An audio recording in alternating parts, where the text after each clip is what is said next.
ಅರ್ಶಿನ ಕುಂಕುಮ ತಗೋ ದೀಪಕ್ ನಾಮ ಇಕ್ಕು ಯಾರಿಗೂ ಮಕ ಮಾಡಿಲ್ಲ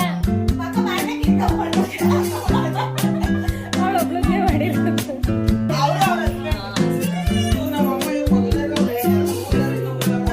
ಸ್ಮೈಲ್ಸ್ ಇದ್ ಕಾಣ್ತದೆ ಸರಿ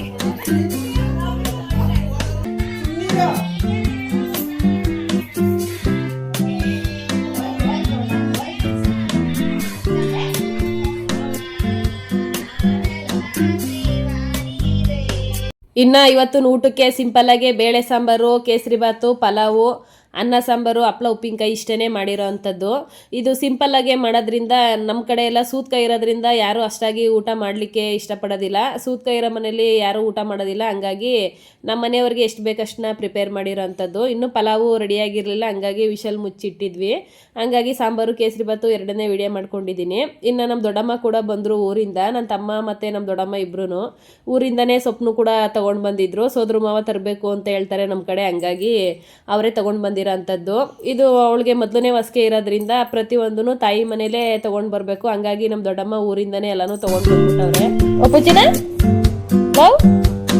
ಯಾರದು ಯಾರು ಯಾರದು ಅಜ್ಜಿ ಇನ್ನು ಇಲ್ಲೂ ಕೂಡ ಸೊಪ್ಪುಗಳು ಸಿಗ್ತಾ ಇದ್ವು ಹಂಗಾಗಿ ಅವರು ಊರಿಂದನೇ ತೊಗೊಂಡು ಬಂದಿರೋ ಉದ್ದೇಶ ಅಂದರೆ ಅವರು ತುಂಬಾ ಲೇಟಾಗೇ ಬಂದರು ಇವಳು ಬೆಳಗ್ಗೆ ಒಂದು 10 ಗಂಟೆ ಟೈಮ್ಗೆ ಆಗಿರೋದ್ರಿಂದ ಊರಿಂದ ಅವರು ಎಲ್ಲನೂ ತೊಗೊಂಡು ಬರಬೇಕಲ್ವ ಟೈಮ್ ಆಗುತ್ತೆ ಮತ್ತು ಸಂಜೆ ಹೊತ್ತಲ್ಲಿ ಮರಗಳಿಗೆಲ್ಲ ಕಡಿಲಿಕ್ಕೆ ಹೋಗ್ಬಾರ್ದಲ್ವ ಹಂಗಾಗಿ ಊರಿಂದನೇ ತೊಗೊಂಡು ಬಂದಿರೋ ಅಂಥದ್ದು ಇನ್ನು ನಮಗೆಲ್ಲ ತಾಯಿ ಮನೆ ಕಡೆಯಿಂದ ಏನಾದರೂ ತೊಗೊಂಡು ಬರ್ತಾರೆ ಅಂತ ಅಂದರೆ ಹೆಣ್ಮಕ್ಳಿಗೆ ಅದ್ರ ಖುಷಿ ಮುಂದೆ ಇನ್ನೇನು ಇಲ್ಲ ಅಂತ ಹೇಳಿ ಭಾವಿಸ್ತೀನಿ ನಮಗೆಲ್ಲ ಅದೇ ಥರನೇ ಇನ್ನು ನಮ್ಮ ದೊಡ್ಡಮ್ಮವರು ಊರಿಂದನೇ ಎಲ್ಲನೂ ತೊಗೊಂಡು ಬಂದುಬಿಟ್ಟಿದ್ರು ಇಲ್ಲಿ ಏನು ಮಾಡೋದು ಬೇಡ ಅಂತ ಹೇಳಿ ಹೆಣ್ಮಕ್ಳಿಗೆ ಫಸ್ಟ್ನೇ ಹೊಸ್ಗೆ ತಾಯಿ ಮನೇಲೇ ಹಾಕೋದಲ್ವ ಹಂಗಾಗಿ ಪ್ರತಿಯೊಂದು ಚಿಗ್ಲಿ ತೊಂಬಿಟ್ಟು ಹಣ್ಣು ಹೂವು ಪ್ರತಿಯೊಂದೂ ಅವರೇ ತೊಗೊಂಡು ಬಂದಿರೋಂಥದ್ದು ನಾವು ಊಟಕ್ಕೆ ಅಡುಗೆ ಮಾತ್ರ ಪ್ರಿಪೇರ್ ಮಾಡಿದ್ವಿ ನಮ್ಮ ಮನೆ ಎಷ್ಟು ಜನ ಇದ್ದಾರೆ ಅಷ್ಟು ಜನಕ್ಕೆ ಮಾತ್ರ ಇನ್ನು ಇವ್ರ ಮನೇಲಿ ಒಂದು ಹಬ್ಬ ಕೂಡ ಇತ್ತಂತೆ ನಮ್ಮ ಅಕ್ಕವರ ಗಂಡನ ಮನೇಲಿ ಹಂಗಾಗಿ ಎಲ್ಲರೂ ಹಬ್ಬಕ್ಕೆ ಕೊಟ್ಟೋಗ್ಬಿಟ್ಟಿದ್ರು ಇವಳು ಸಡನ್ನಾಗಿ ಆಗಿದ್ರಿಂದ ಗೊತ್ತಾಗಿಲ್ಲ ಯಾರಿಗೂ ಎಲ್ಲರೂ ಊರಿಗೆ ಹೋಗ್ಬಿಟ್ಟಿದ್ರಲ್ಲ ಹಂಗಾಗಿ ಸ್ವಲ್ಪ ಜನನೇ ಇದ್ದೀವಿ ಅಕ್ಕವ್ರ ಮನೆ ಕಡೆಯವರು ಯಾರೂ ಇರಲಿಲ್ಲ ಹಂಗಾಗಿ ಇದು ನಮ್ಮ ಅಕ್ಕವ್ರ ತವ್ರ ಮನೆ ಕಡೆಯವರೇ ನಾವು ಮಾತ್ರ ಇದ್ದಿದ್ದು ಇಷ್ಟೇ ಜನ ಹಂಗಾಗಿ ಇವಾಗ ಸಿಂಪಲ್ಲಾಗೆ ಮುಗಿಸ್ಕೊಂಬಿಡೋಣ ಇನ್ನು ಶನಿವಾರ ಅಮಾವಾಸ್ಯೆ ಇದೆ ಅಲ್ವಾ ಅಂತ ಹೇಳ್ಬಿಟ್ಟು ಇವತ್ತೇ ಪ್ರಿಪೇರ್ ಮಾಡ್ಕೊಂಬಿಟ್ಟಿದ್ದಾರೆ ಇವಾಗಲೇ ಆಗಿದ್ದಿನೇ ಹಾಕ್ಬೇಕಲ್ವ ಹಂಗಾಗಿ ಇನ್ನು ಹೊಸ್ಕೆನ ಗ್ರ್ಯಾಂಡಾಗಿ ಮಾಡ್ತಾರಲ್ಲ ಹಂಗಾಗಿ ಈ ಶಾಸ್ತ್ರನ ಸಿಂಪಲ್ಲಾಗೆ ಮಾಡಿಬಿಡೋಣ ಅಂತೇಳಿ ಮಾಡ್ತಾರ ಅಂಥದ್ದು ಇನ್ನು ಏನಾದರೂ ಈ ಥರ ಫಂಕ್ಷನ್ ಮಾಡ್ತಾ ಇದ್ದೀವಿ ಅಂತ ಅಂದರೆ ಹಳ್ಳಿ ಕಡೆ ಆದರೆ ಎಲ್ಲರೂ ಬರ್ತಾರೆ ಪ್ರತಿಯೊಬ್ಬರು ಮನೆಯನ್ನು ಕರೆದು ಎಲೆ ಅಡಿಕೆ ಅರ್ಶಿನ ಕುಂಕುಮಕ್ಕೆ ಕರೆದ್ಬಿಟ್ಟು ಮಾಡ್ಬೋದು ಹಂಗಾಗಿ ಬೆಂಗಳೂರು ಕಡೆ ಸಾಮಾನ್ಯವಾಗಿ ಯಾರು ಅಷ್ಟಾಗಿ ಬರೋದಿಲ್ಲ ಅಕ್ಕಪಕ್ಕ ಮನೆಯವರು ಸ್ವಲ್ಪ ಪರಿಚಯ ಇರೋರು ಫ್ರೆಂಡ್ಸು ಅಷ್ಟೇ ಬರೋಕ್ಕಾಗೋದು ಹಂಗಾಗಿ ಸಿಂಪಲ್ಲಾಗೆ ಮುಗಿಸ್ಕೊಳ್ಳೋಣ ಅಂತೇಳಿ ಮಾಡ್ತಾ ಇರೋಂಥದ್ದು ಇನ್ನು ಸೊಪ್ಪನ್ನು ಕೂಡ ಅಷ್ಟೇ ಸ್ವಲ್ಪನೇ ತೊಗೊಂಡು ಬಂದಿರೋಂಥದ್ದು ಈ ಬೆಂಗಳೂರಲ್ಲೆಲ್ಲ ಅಷ್ಟಾಗಿ ನೀಟಾಗಿ ಡೆಕೋರೇಷನ್ ಮಾಡಿ ಹಾಕ್ಲಿಕ್ಕೆ ಆಗೋದಿಲ್ಲ ಹಳ್ಳಿ ಕಡೆ ಆದರೆ ದೊಡ್ಡ ದೊಡ್ಡ ಮರಗಳನ್ನ ತೊಗೊಂಡು ಬಂದು ಹಾಕ್ಬೋದು ಇನ್ನು ಸಾಮಾನ್ಯವಾಗಿ ಸೊಪ್ಪು ಹಾಕೋದು ಅಂತ ಅಂದರೆ ಈ ಥರ ಸಿಂಪಲ್ಲಾಗೇ ಮಾಡ್ತಾರೆ ನಾನು ನೋಡಿದ ಮಟ್ಟಿಗೆ ಎಲ್ಲರೂ ಅಷ್ಟೇ ಹೊಸ್ಕೆ ಅಂದರೆ ಗ್ರ್ಯಾಂಡಾಗಿ ಮಾಡ್ತಾರೆ ಇದು ಎಲ್ರಿಗೂ ಪಬ್ಲಿಕ್ ಮಾಡೋ ಅಂಥ ವಿಷಯ ಏನಲ್ವಲ್ಲ ಹಂಗಾಗಿ ಹೆಣ್ಮಕ್ಳಿಗೆ ಮುಜುಗರ ಆಗುತ್ತೆ ಹಂಗಾಗಿ ಇವಾಗಿನ ಮಕ್ಕಳೆಲ್ಲ ಟ್ರೆಂಡಿಂಗ್ ಅಲ್ಲಲ್ವಾ ಹಂಗಾಗಿ ಈ ಥರನೇ ಮಾಡ್ತಾ ಇರೋಂಥದ್ದು ಮತ್ತು ಇನ್ನೂ ಒಂದು ರೀಸನ್ ಕಾರಣ ಏನು ಅಂತ ಅಂದರೆ ಸಿಂಪಲ್ಲಾಗಿ ಮಾಡಲಿಕ್ಕೆ ಯಾರಿಗೂ ಅಷ್ಟಾಗಿ ಹೇಳಲಿಕ್ಕೆ ಆಗಲಿಲ್ಲ ಅಂತ ಅಂದರೆ ಅವಳಿಗೆ 102 ಡಿಗ್ರಿ ಜ್ವರ ಬಂದ್ಬಿಟ್ಟಿತ್ತು ಹಂಗಾಗಿ ನಮ್ಮ ಅಕ್ಕಂಗೆ ಫುಲ್ಲು ಟೆನ್ಷನ್ ಆಗಿಬಿಟ್ಟಿತ್ತು ನಮ್ಮ ಭಾವನೂ ಅಷ್ಟು ಟೆನ್ಷನ್ ಮಾಡ್ಕೊಂಬಿಟ್ಟಿದ್ರು ಅವಳಿಗೆ ಇದೇ ಫಸ್ಟ್ ಅಲ್ವಾ ಹಂಗಾಗಿ ಸ್ವಲ್ಪ ಜ್ವರ ಎಲ್ಲ ಜಾಸ್ತಿ ಆಗಿಬಿಟ್ಟು ನೆಗಡಿ ಕೆಮ್ಮು ಕೂಡ ಜಾಸ್ತಿ ಆಗಿಬಿಟ್ಟಿತ್ತು ಹಂಗಾಗಿ ಮಕ್ಳಿಗೆ ಏನಾದರೂ ಆಗ್ಬಿಟ್ರೆ ಅಂತ ಅಂದರೆ ಯಾವುದೇ ಫಂಕ್ಷನ್ ಮಾಡೋಕ್ಕೂ ಅಷ್ಟಾಗಿ ಮನಸ್ಸು ಬರೋದಿಲ್ಲ ಇನ್ನು ಇದೇ ಥರನೇ ಸಿಂಪಲ್ಲಾಗಿ ಮುಗಿಸ್ಕೊಂಬಿಡೋಣ ಅಂತೇಳಿ ಅವಳನ್ನು ಕೂಡ ಹಾಸ್ಪಿಟ್ಲಿಗೆಲ್ಲ ಕರ್ಕೊಂಡೋಗಿ ಬಂದಿದ್ರು ಹಂಗಾಗಿ ಇದೇ ಥರನೇ ಮಾಡ್ತಾ ಇದ್ದೀವಿ ಇನ್ನು ನಾವು ಎಷ್ಟೇ ಸಿಂಪಲ್ಲಾಗಿ ಮಾಡ್ತೀವಿ ಅಂತ ಅಂದ್ರೂ ಶಾಸ್ತ್ರಗಳು ಅಂದಮೇಲೆ ಪ್ರತಿಯೊಂದೂ ಮಾಡಲೇಬೇಕಲ್ವ ಹಂಗಾಗಿ ಇವಾಗ ಹುಡುಗನ್ನು ಕೂಡ ಈ ಗುಡ್ಲಲ್ಲಿ ನುಗ್ಗಿಸ್ಬೇಕು ನಮ್ಮ ಕಡೆ ಹಂಗೇನೆ ಮಾಡೋದು ಗಂಡು ಮಕ್ಕಳನ್ನ ಫಸ್ಟು ಹುಡುಗಿನ ಕೂರ್ಸೋಕ್ಕೂ ಮುಂಚೆ ಆ ಗುಡ್ಲೊಳಗಡೆ ನುಗ್ಗಿಸ್ತಾರೆ ಇನ್ನು ನಾವು ಸೊಪ್ಪನ್ನು ಕೂಡ ಸ್ವಲ್ಪ ತೊಗೊಂಡು ಬಂದಿದ್ದರಿಂದ ಸ್ವಲ್ಪ ಈ ಥರನೇ ಮಾಡೋಕ್ಕಾಗಿದ್ದು ಜಾಸ್ತಿ ಗುಡ್ಲು ಥರ ಏನು ಮಾಡಲಿಕ್ಕೆ ಆಗಲಿಲ್ಲ ಅದು ಜಾರಿ ಜಾರಿ ಬಿದ್ದೋಗ್ತಾಯಿತ್ತು ಸೊಪ್ಪು ಕೂಡ ಹಂಗಾಗಿ ಅದಕ್ಕೇನಾದರೂ ಒಂದು ಐಡಿಯಾ ಮಾಡಬೇಕಲ್ಲ ಅಂತ ಹೇಳಿ ಒಂದು ಖಾಲಿ ಬಕೆಟ್ ಕೂಡ ಇಟ್ವಿ. ಹಂಗಾಗಿ ಫಸ್ಟು ಆ ಹುಡುಗನ ನುಗ್ಗಿಸ್ಬಿಟ್ಟು ಶಾಸ್ತ್ರನ ಮುಗಿಸ್ಬಿಡೋಣ, ಆಮೇಲೆ ಬಕೆಟ್ ಇಡೋಣ ಅಂತೇಳಿ ಈ ಥರನೇ ಮಾಡ್ತಾ ಇದ್ದೀವಿ.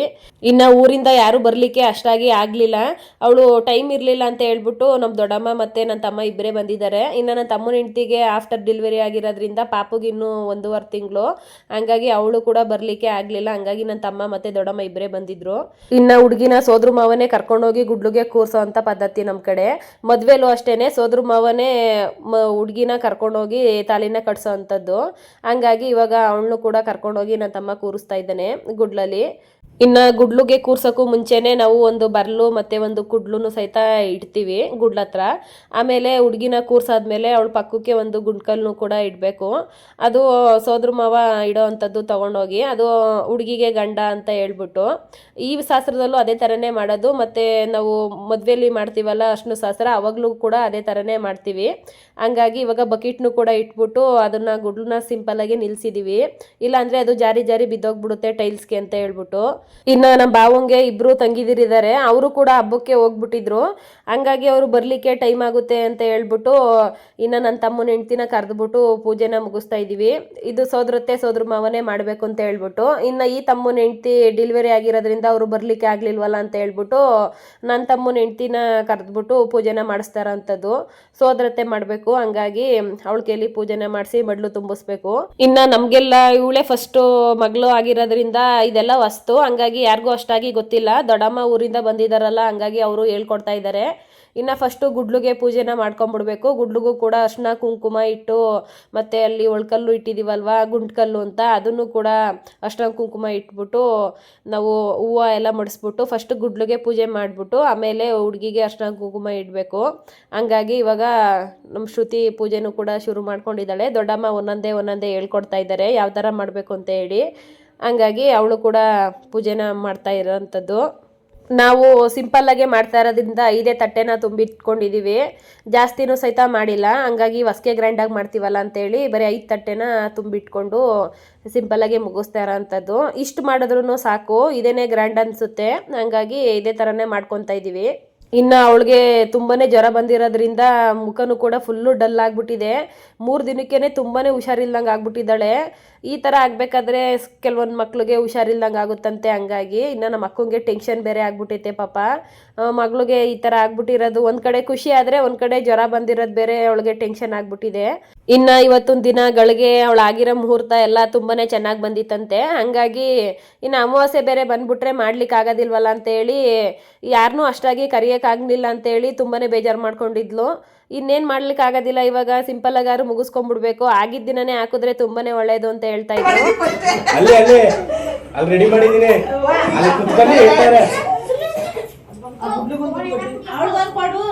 ಅವಳು ಕೈಗೆ ಕಟ್ಬೇಕು,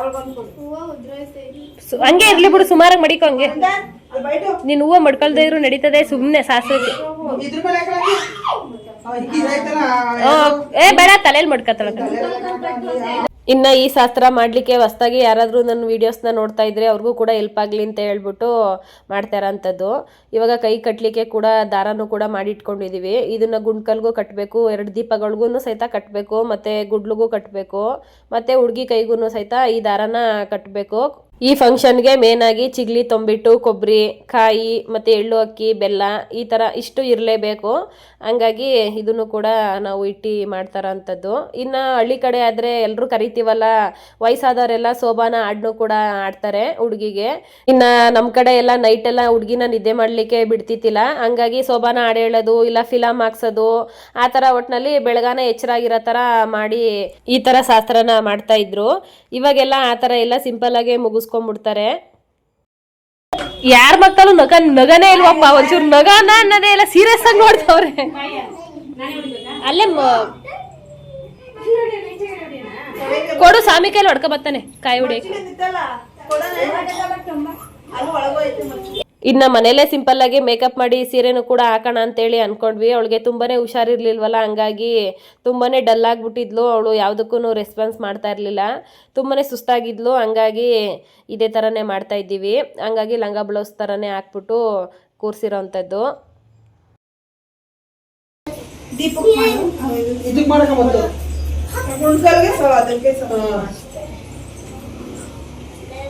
ಶೋಭನ ಸಂಗ್ ಬತ್ತಪ್ಪ ಅದು ಯಾವ್ಯಾವ ಗೊತ್ತವೆ ಜನಪದ ಗೀತೆ ಇವಾಗ ಫೋನಲ್ಲೇ ಶೋಭಾನ ಸಾಂಗ್ನ ಹಾಕ್ತಾ ಇದೀವಿ. ಹೇಳಮ್ಮನ ಇಲ್ಲಕ್ಕ ಹೇಳ್ದೊಡಮ್ಮ ಎಲ್ಲಾರ್ಗು ಹೇಳ್ತೀಯಲ್ಲ ಮೊಮ್ಮಗಳಿಗೆ. ನಾನು ವಿಡಿಯೋ ಮಾಡ್ತಾ ಇದೀನಿ, ಇಲ್ಲಾಂದ್ರೆ ನಾನು ಹಾಕಿವೆ.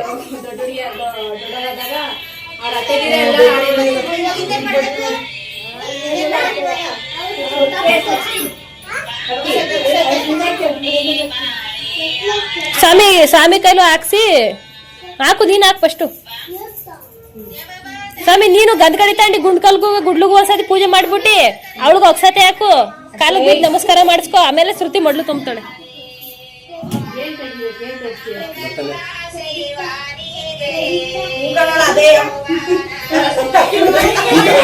ಕೇಳ್ಕೊಂಡು ಆಮೇಲೆ ಕುತ್ಕೊಂಡು ಹೇಳ್ಬೇಕು.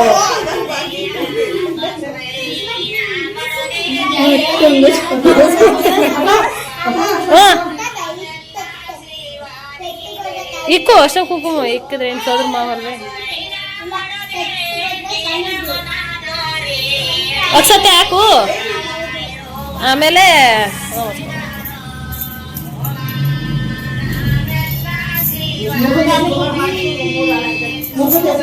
ಹಾಕು.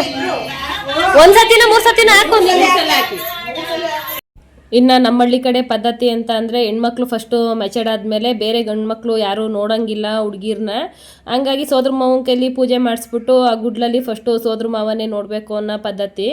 ಹಂಗಾಗಿ ಈಗ ಅದೆಲ್ಲ ಹೊರಟೋಗ್ಬಿಟ್ಟಿದೆ. ಸಿಂಪಲ್ಲಾಗಿ ಈ ಥರ ಫಸ್ಟು ಸೋದ್ರ ಮಾವನ ಕೈಲಿ ಪೂಜೆನ ಮಾಡಿಸಿ ಸೋದ್ರ ಮಾವನ ಹತ್ರ ಆಶೀರ್ವಾದ ಮಾಡಿಸೋಂಥ ಪದ್ಧತಿನ ಉಳಿಸ್ಕೊಂಡಿದ್ದೀವಿ. ಇನ್ನು ಹೆಣ್ಮಕ್ಳಿಗೆ ಈ ಥರ ಎಲ್ಲ ಫಂಕ್ಷನ್ನ ಮಾಡ್ತಾ ಇದ್ದೀವಿ ಅಂತ ಅಂದರೆ ಒಂದು ಕಡೆ ಖುಷಿ ಆದರೆ ಒಂದು ಕಡೆ ತುಂಬಾ ಭಯ ಆಗುತ್ತೆ.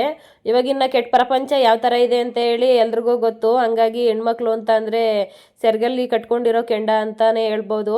ಎಷ್ಟೇ ಜೋಪಾನಾಗಿ ನೋಡ್ಕೊಂಡ್ರು ಭಯನೇ ಅನಿಸುತ್ತೆ. ಇನ್ನು ಇವಳಂತೂ ನೋಡ್ತಿದ್ದಂಗೆ ಎಷ್ಟು ದೊಡ್ಡವಳಾಗ್ಬಿಟ್ಲು ಅಂತ ಹೇಳಿ ಗೊತ್ತಾಗಲೇ ಇಲ್ಲ. ಇವಾಗಿನ್ನೂ ಚಿಕ್ಕ ಚಿಕ್ಕ ಮಕ್ಳು ಥರ ಕಣ್ಮುಂದೆ ಓಡಾಡ್ಕೊಂಡಿದ್ವು.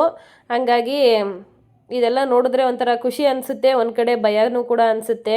ಭಯ ಹಾಗೇ ಆಗುತ್ತೆ ಎಂಥ ತಾಯಿ ತಂದೆಗಳಿಗೂ ಅಷ್ಟೇ. ಇಷ್ಟು ದಿನ ಆಗಲಿಲ್ವಲ್ಲ ಅಂತ ಹೇಳಿ ಒಂದು ಕೊರಗಿದ್ರೆ ಆದಮೇಲೆ ಇನ್ನೊಂದು ಥರ ಭಯ ಶುರುವಾಗುತ್ತೆ ಎಲ್ರಿಗೂ ಅಷ್ಟೇ. ಇನ್ನು ನಮ್ಮ ತವ್ರ ಮನೆ ಫ್ಯಾಮಿಲಿ ಕಡೆಗೆ ಬಂದರೆ ಇವಳೇ ಫಸ್ಟು ಹೆಣ್ಮಗಳು ಅಂತಲೇ ಹೇಳ್ಬೋದು. ಸೆಕೆಂಡು ನನ್ನ ತಮ್ಮನ ಮಗಳು. ಹಂಗಾಗಿ ಅದನ್ನು ಕೂಡ ಎಲ್ಲರೂ ರೇಗಿಸ್ಕೊಂಡು ಮಕ ಮಾಡಿಲ್ಲ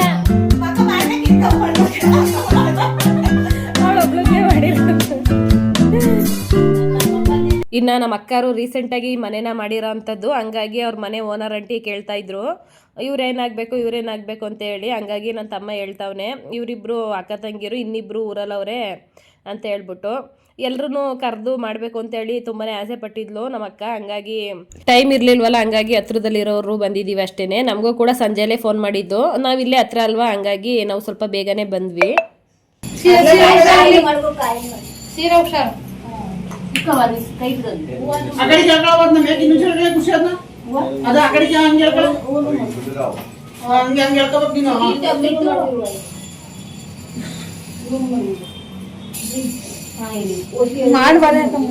ನಮ್ಮ ಅಲ್ಲಿ ನಿಂತಿದ್ದೀನಿ ಕೂಗ್ಬೇಕು ತಾನೆ, ನಾವು ಇನ್ನೂ ಮಾಡ್ತಾ ಇಲ್ವ?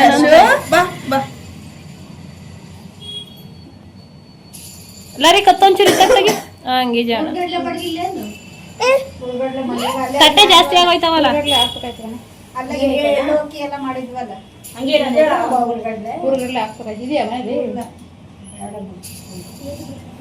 ಅಕ್ಕ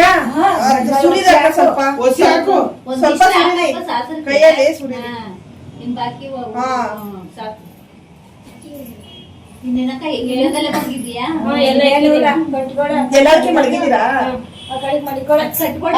ಇನ್ನು ಎಲ್ರಿಗೂ ಈ ಫಂಕ್ಷನ್ಗೆ ಬರಬೇಕು ಅಂತೇಳಿ ತುಂಬಾನೇ ಆಸೆ ಇತ್ತು. ನಮ್ಮ ಭಾವದಿರ್ ತಂಗಿದಿರ್ಗಾಗ್ಲಿ ನನ್ನ ತಮ್ಮನ ಹೆಂಡ್ತಿದಿರ್ಗಾಗ್ಲಿ ಎಲ್ಲಾರ್ಗು. ಹಂಗಾಗಿ ಕಾರಣಾಂತರದಿಂದ ಅವ್ರು ಯಾರೂ ಬರಲಿಕ್ಕೆ ಆಗಲಿಲ್ಲ. ತುಂಬಾ ಮಿಸ್ ಮಾಡಿಕೊಂಡ್ರು ಅಂತಲೇ ಹೇಳ್ಬೋದು. ಅವರೆಲ್ಲ ಫೋನ್ ಮಾಡಿ ಕೂಡ ವಿಚಾರಿಸ್ಕೊಂಡು ಮಾತಾಡಿಸ್ತಾ ಇದ್ರು. ಇದೆಲ್ಲನೂ ಎಲ್ಲ ಅತ್ತೆದಿರು ಸೇರಿ ಮಾಡಿದರೆ ಅವಳಿಗೂ ತುಂಬಾ ಖುಷಿಯಾಗಿರೋದು. ಅವರೆಲ್ಲ ಆಲ್ರೆಡಿ ಹಬ್ಬಕ್ಕೆ ಹೋಗ್ಬಿಟ್ಟಿದ್ರು. ಇನ್ನು ಅವ್ರು ಬರಲಿಕ್ಕೂ ಕೂಡ ತುಂಬಾ ಲೇಟ್ ಆಗ್ತಾಯಿತ್ತು. 9:30 ಆ ಥರನೇ ಆಗ್ತಾಯಿತ್ತು. ನಾವು 6 ಗಂಟೆ 6:30ಗೆ ಕೂರಿಸಿರೋದ್ರಿಂದ 8 ಗಂಟೆ ಒಳಗೆಲ್ಲ ಇದು ಮಾಡಿಬಿಡ್ಬೇಕಿತ್ತು. ಹಂಗಾಗಿ ಇವಾಗ ಎಲ್ಲ ಶಾಸ್ತ್ರನೂ ಕೂಡ ಮುಗೀತು. ಲಾಸ್ಟ್ಗೆ ಆರತಿನೂ ಕೂಡ ಮಾಡ್ತಿದ್ದಾರೆ. ನಾವೇ ನಮ್ಮ ಮಕ್ಳಿಗೆ ಎಲ್ಲ ಥರ ಸಂಬಂಧಗಳು ಎಲ್ಲನೂ ತಿಳಿಸ್ಕೊಡ್ಬೇಕು. ನಾವು ಒಂಟಿಯಾಗಿ ಎಲ್ಲನೂ ಮಾಡೋದ್ರಿಂದ ಅವಕ್ಕೆ ಏನು ಸೆಂಟಿಮೆಂಟು ಇರೋದಿಲ್ಲ ಅಂತೇಳಿ ಭಾವಿಸ್ತೀನಿ.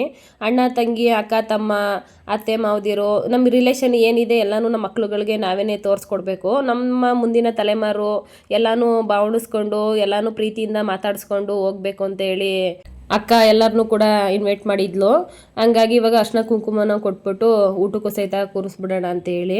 ಇನ್ನು ಅವಾಗಲೇ ಹೇಳ್ದಂಗೆ ಸೂತ್ಕೋದಲ್ಲಿ ಯಾರೂ ಕೂಡ ಊಟ ಮಾಡಲಿಲ್ಲ. ಎಲ್ಲರೂ ಅರ್ಶಿನ ಕುಂಕುಮ ಇಸ್ಕೊಂಡು ಎಲ್ಲಾಟ್ಕೆ ಇಸ್ಕೊಂಡು ಹೊರಟ್ಬಿಟ್ರು. ಇನ್ನು ನಮ್ಮ ಮನೆಯವರು ಅಷ್ಟೇನೆ ಊಟ ಎಲ್ಲ ಮಾಡಿ ಎಲ್ಲರೂ ಖುಷಿಯಿಂದ ಅವಳಿಗೆ ಒಳ್ಳೇದಾಗ್ಲಿ ಅಂತ ಹಾರೈಸ್ಬಿಟ್ಟು ಇವತ್ತಿನ ವ್ಲಾಗ್ನ ಇಲ್ಲಿಗೇನೆ ಮುಗಿಸ್ತಾ ಇದ್ದೀವಿ.